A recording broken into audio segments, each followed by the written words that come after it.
India விமானத்தில் pilot இருக்கையில் அமர்ந்திருந்த விமானி திடீரென மயங்கியதால் பரபரப்பு ஏற்பட்டிருக்கிறது. துணை பைலட் துரிதமாக செயல்பட்டதால் பெரும் விபத்தானது தவிர்க்கப்பட்டிருப்பதாக அறிகிறோம்.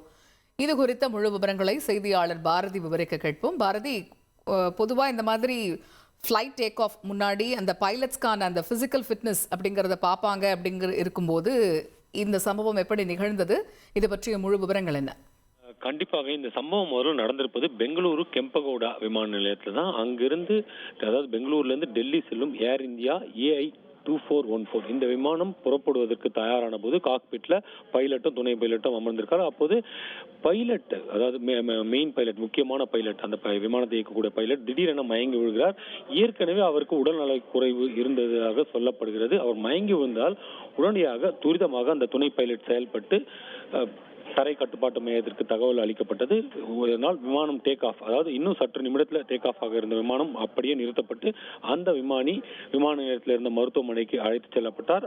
மாற்று விமானி ஏற்பாடு செய்யப்பட்டு அந்த விமானம் புறப்பட்டு சென்றது. ஏற்கனவே நம்ம பார்த்திருக்கோம், அகமதாபாத் விமான விபத்துக்கு பிறகு DGC, அதாவது விமான போக்குவரத்து கட்டுப்பாட்டு ஆணையம், ஒரு ஏர் இந்தியாவுக்கு ஒரு விஷயத்தில் 3 அதிகாரிகள் சஸ்பெண்ட் செய்திருந்தது. அதாவது விமானிகளை கூடுதல் பணி நேரத்தில் அமர்த்தியது. இந்த விஷயம் நம்ம குறிப்பா பார்க்கணும். இதையெல்லாம் ஆய்வு செய்திருந்தது ஏற்கனவே விமான போக்குவரத்து ஆணையம். அப்படி இருந்த போதிலும் இந்த விமானிக்கு உடல் நலம் குறைவு என்று அறிந்தும் எப்படி பணியில் அமர்த்தியது என்ற ஒரு கேள்வி எழுந்திருக்கிறது.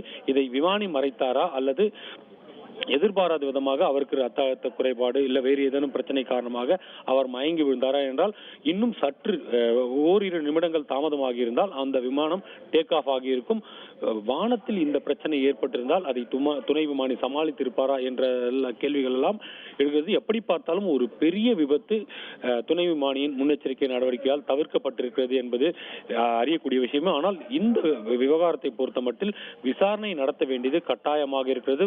பைலட்டின் தவறா அல்லது ஏர் இந்தியா இதை கவனிக்காமல் இருந்திருக்கிறதா என்ற விஷயங்கள் எல்லாம் நமக்கு இன்னும் அதிகாரப்பூர்வ விசாரணை மூலம் தெரிய வேண்டியிருக்கிறது. தகவல்களுக்கு நன்றி பாரதி.